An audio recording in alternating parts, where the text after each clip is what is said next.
I want you to hit me as hard as you can. I'm Dylan Bowden for the JoBlo Network, and this is From Page to Screen. For this installment, we'll be looking back at the big screen debut of those Heroes in a Half Shell, 1990's Teenage Mutant Ninja Turtles. Created in 1984 by Kevin Eastman and Peter Laird, Leonardo, Donatello, Michelangelo, and Raphael first appeared in the self-published Mirage Studios comic Teenage Mutant Ninja Turtles. In 1964 Japan, Hamato Yoshi was one of the greatest members of the Foot Clan, training day in and day out and adored by his pet rat who would mimic his moves. Vying for the love of Lady Tang Sheng with rival clan member Oroku Nagi, he one day stumbles upon Nagi brutally beating on Shen, demanding her love. In a fit of rage, Yoshi kills Nagi and is banished from the clan, moving to New York with Shen and his pet rat.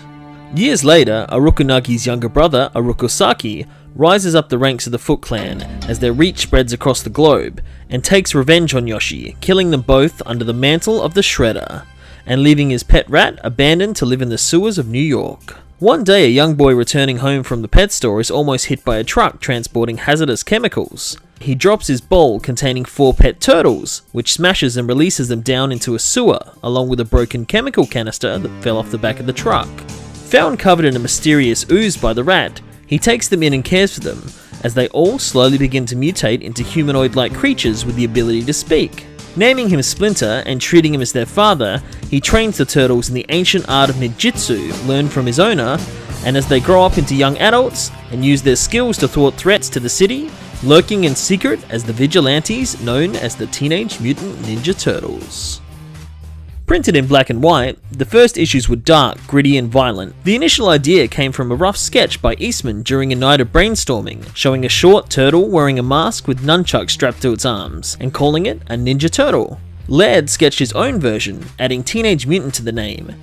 Both artists drew up a splash page depicting 4 turtles, each with a different weapon, but were unable to think of authentic Japanese-sounding names. Instead, they went with Renaissance artists Leonardo, Michelangelo, Donatello, and Raphael, picked from Laird's copy of Janssen's History of Art. Many elements of the Turtles' origin also parodied Marvel's own Daredevil comics, with his origin involving a traffic accident between a blind man and a truck carrying radioactive chemicals, the Turtles' master being named Splinter, like Daredevil's mentor Stick, and the Foot as an evil clan of ninjas like the Hand, who were a mysterious and deadly ninja clan introduced in the pages of Frank Miller's Daredevil run. Gaining a cult following, the initial one-shot issue became an ongoing series, and started to gain interest from various toy licensing companies. With tie-in products only really taking off 6 years prior with Star Wars, toy companies were searching for the next best thing, and Eastman and Laird were approached by Playmates to create a toy line and TV series to accompany it.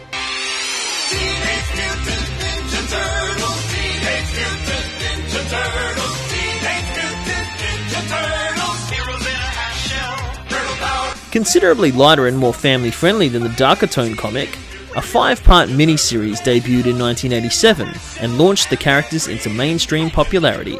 Picked up for a full-fledged series in 1988, it ran for 125 episodes over 5 seasons and became one of the most popular animated series in television history. The cartoon also added several elements to the Turtles' mythology, not previously seen in the comics, including their love of pizza, iconic catchphrases, and coloured masks to differentiate the main characters. It also clearly defined their different personalities too, making Leonardo wise and mature, Donatello the brainy inventor, Raphael rude and gruff, and Michelangelo the immature party animal. April was also reimagined from a lab assistant to a hard-hitting news reporter.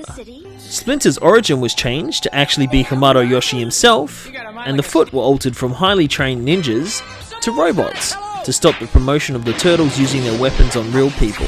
By this stage, the Turtles had become a cultural phenomenon, and a movie was inevitable. Tiny production company Golden Harvest hired music video director Steve Barron to make his directorial movie debut. Barron had cut his teeth directing visionary music videos, including Billie Jean for Michael Jackson, Money for Nothing by Dire Straits, and Take On Me for a-ha.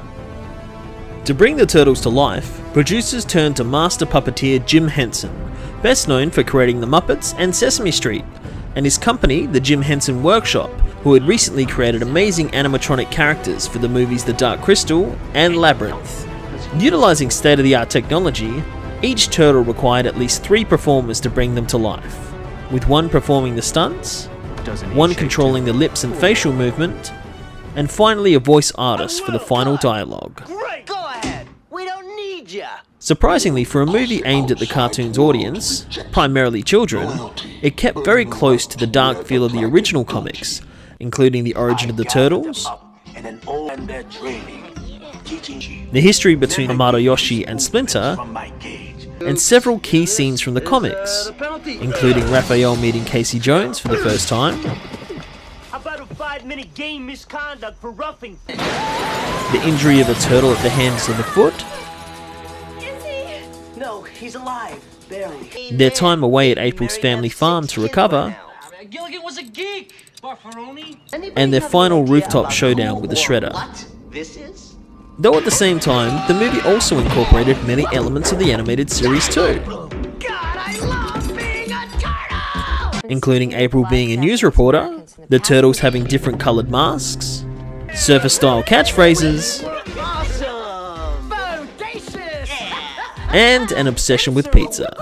It dices, it slices, and yet makes French fries in 3. Whoops!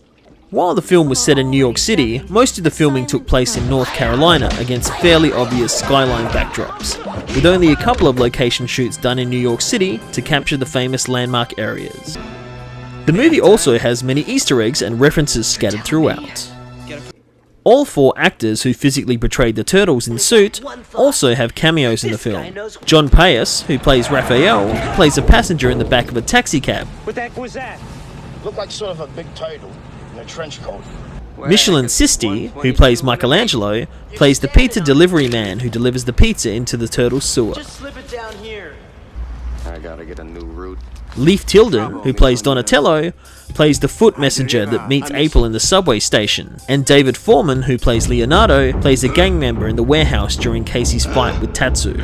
Toward the end of the movie, one of the street punks tips off the police chief to check out the East Warehouse over on Lairdman Island, Check out the East Warehouse over Laird Island. a clear reference to Kevin Eastman and Peter Laird. Only holding a rating of 40% on Rotten Tomatoes, and criticised at the time for its dark tone and use of violence, Gotcha! the movie went on to become the highest grossing independent movie at the time, making over $200 million from a tiny budget of $13.5 million and spawning 2 direct sequels. The successful and more family-friendly Secret of the Ooze in 1991, and the lower budget Turtles in Time in 1993. However, neither had quite the same impact, only making $68.6 million and $42.2 million respectively. Though the legacy lived on in several further cartoon adaptations and feature films, it was the original movie that came out at the peak of the Ninja Turtles phenomenon.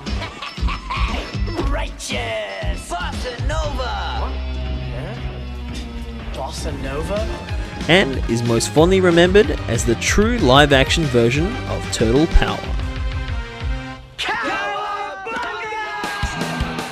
Was there anything we missed, or any characters you'd like to learn more about? Leave your comments below. This has been Dylan Bowden for JoBlo.com, and we'll see you next time.